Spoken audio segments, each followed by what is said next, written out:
Y después de esa hermosa canción, las lindas enseñanzas de Puntito, seguimos conversando con nuestro invitado, el hermano Miguel Méndez González, abogado, y escudriñando estas tres facetas del aborto, para despenalizar el aborto, ¿cierto? Así es.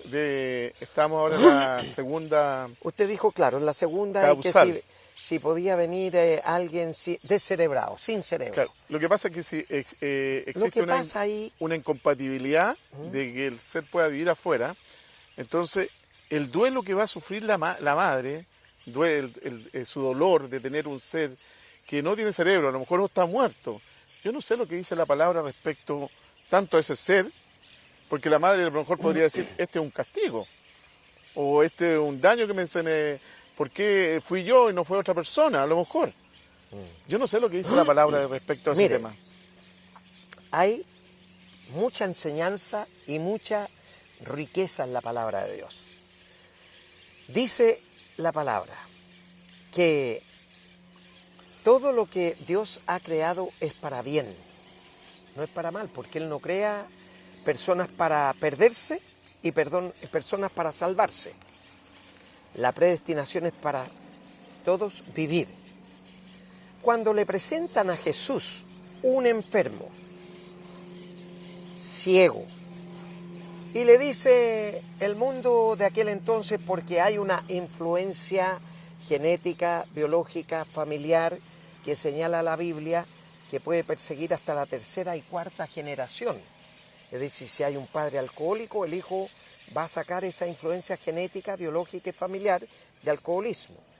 O si hay alguno que tenía cualquier tara anteriormente, y pueden ser sus abuelos, bisabuelos, tatarabuelos, tercera, cuarta generación. Entonces va a aparecer ahora con este bebé, que usted dice puede ser un descerebrado, pero puede ser cualquier otra discapacidad que traiga. Incompatible con la vida. Claro, le dicen, Señor, ¿quién pecó, este o sus padres? Y Jesús le dice, no pecó ni este ni sus padres. O sea, estaba agregando ahí hasta la tercera y cuarta generación. No habían pecado. Esto que tiene este varón es para la gloria de Dios. O sea, porque a través de esa circunstancia, Dios se iba a glorificar restaurándole la vista. Nunca había visto. Para él era todo oscuridad y tinieblas. Pero Dios permitió generarle la vista. ¿Por qué? Porque él quería glorificar a su Padre. Jesús quería glorificar a su Padre. Por lo tanto, visto así, nosotros no tenemos la incumbencia en los planes de Dios, porque Él es soberano. Nosotros somos consecuencia de su amor, que nos permite venir a este mundo y disfrutar de todo lo que Él ha puesto delante de nosotros. Por eso dijo al comienzo en el Génesis, y enseñoread sobre la tierra. O sea, ser señores sobre los animales y sobre toda su creación. Pero lo difícil, querido siervo, esa madre que a lo mejor tiene ese ser adentro que está muerto. Hace poco yo ¿Cómo tuve... lo va a acompañar? ¿Cómo va a tener ese duelo durante 9 meses? ¿Dios quiere eso también para un ser humano? Tuve al ginecólogo doctor Garrido aquí sentado en el lugar donde usted está. Había una madre que él atendió con un pronóstico de un bebé que no iba a ser viable. Y le ofrecieron la oportunidad de realizar el aborto porque era inviable. Y entonces esa madre decidió seguir adelante con su embarazo hasta término. ¿Y qué pasó cuando nació ese bebé? Duró exactamente 4 horas. Fue en Los Ángeles, aquí en Chile. Duró 4 horas. Pero en esas 4 horas los padres pudieron ponerle nombre, pudieron inscribirlo en el registro civil, pudieron saber que tenían un hijo, pero que había partido, y la vivencia de ellos fue mucho más restauradora que si hubiesen provocado el aborto, porque habrían quedado con un cargo de conciencia que no se lo podrían haber sacado en 20 años, porque también él contó que tenía otra madre que venía también su hijo con el problema de inviabilidad y ella tomó la decisión de abortarlo antes de tiempo. Y 20 años después, porque la ha seguido tratando, todavía no se perdona el haber tomado esa decisión. Entonces ponía los dos ejemplos. Uno que llegó aún con el mismo diagnóstico de inviabilidad, llegó a término, pero fue sanador y restaurador. Y el otro que tomó la decisión antes, por su cuenta, por su propia voluntad, todavía no se perdona 20 años después. Bueno, se ha demostrado en Estados Unidos, donde hay encuestas, incluso en España también, que en el fondo producir un aborto produce más daño que el propio luto o el dolor que sufre esa pobre mujer durante su periodo. Claro. Está demostrado que el sufrimiento es peor, porque le queda el efecto psicológico posparto. Exacto. Y le queda dando vuelta en su cabeza, y eso sí que es difícil de poder recuperar. Entonces tengamos cuidado cuando queramos crear un proyecto de ley o una norma jurídica a favor, entre comillas, de las personas, a favor de los derechos humanos, porque no es tan así. Claro. Porque tenemos que ver la persona como físicamente, pero también en su integridad psicológica y en su integridad social. Claro.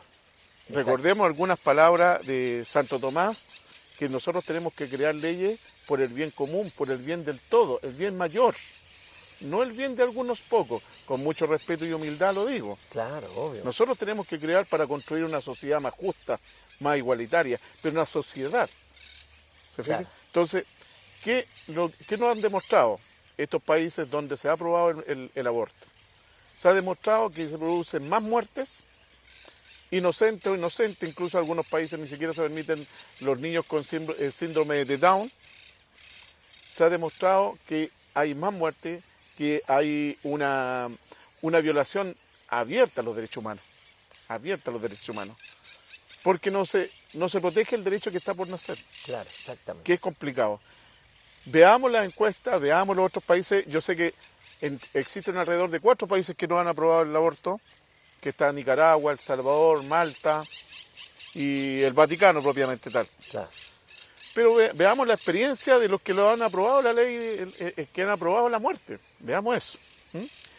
Vamos ahora a la tercera causal. Cierto.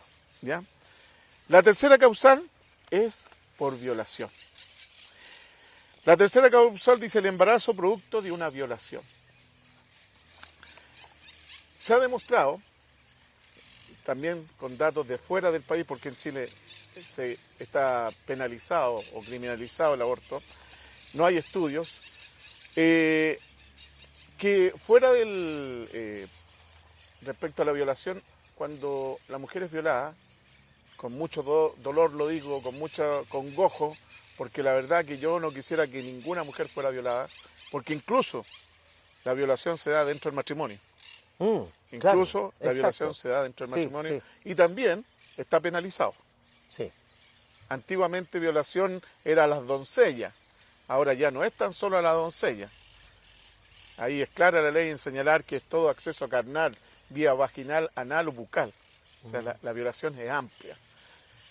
En esta situación tan dolorosa como la segunda causal de que una mujer sea víctima de una violación por un desquiciado o por un familiar, porque prácticamente las violaciones se producen dentro O su propio marido. o su propio marido. Claro.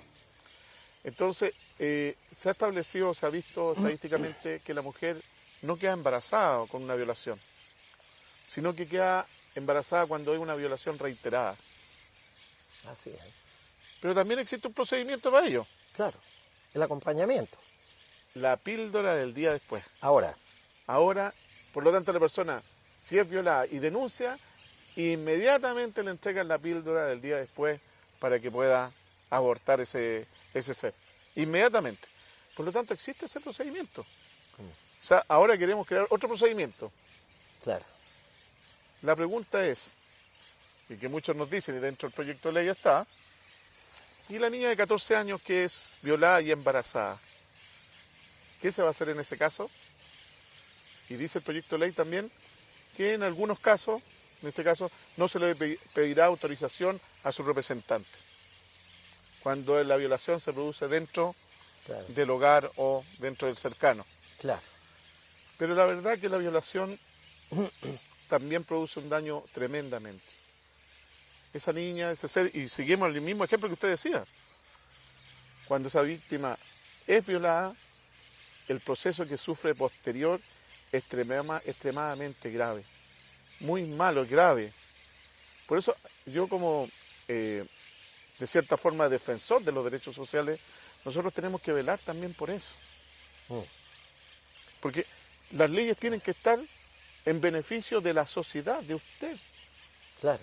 De usted, de mí, de todos nosotros. Pero por sobre eso, hermano Miguel, y para nuestros amigos televidentes también, por sobre eso debe primar el bien de Dios, porque ese es infalible, no falla.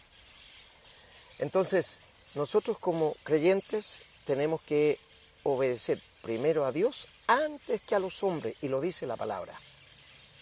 Obedecer a Dios antes que a los hombres. No quiere decir de que seamos rebeldes a las autoridades establecidas por Dios, sino que frente a los valores y principios cristianos, nosotros tenemos que depender primero de Dios y después escuchar a los hombres. A pesar que dice que Chile es un país laico. Sí. Pero la población es mayoritariamente creyente. Mayoritariamente creyente. Hermano Miguel Ángel, ¿nos pilló la hora otra vez? Nos alcanzó el tiempo, fíjese. ¿Y qué vamos a hacer? Ya hemos dado nuestra impresión desde el punto de vista cristiano, bíblico. Y eso es lo importante. Así que muchas gracias por habernos traído esta información en el tiempo contemporáneo, presente, real, porque se está discutiendo ahora.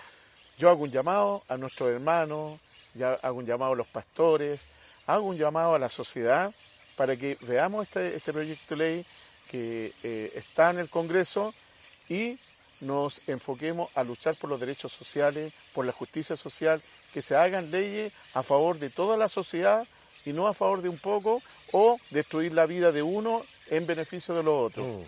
Así que hago un llamado a los pastores, a los obispos, para que tengamos en cuenta lo que está ocurriendo en el Congreso y, como lo hemos dicho en otra oportunidad, el Consejo Nacional de Obispos está haciendo un trabajo importantísimo en estos momentos en la presidencia, en el Congreso, para detener estos proyectos de ley. Amén. Bueno, vamos a escuchar ahora una nueva canción y luego la reflexión de la palabra.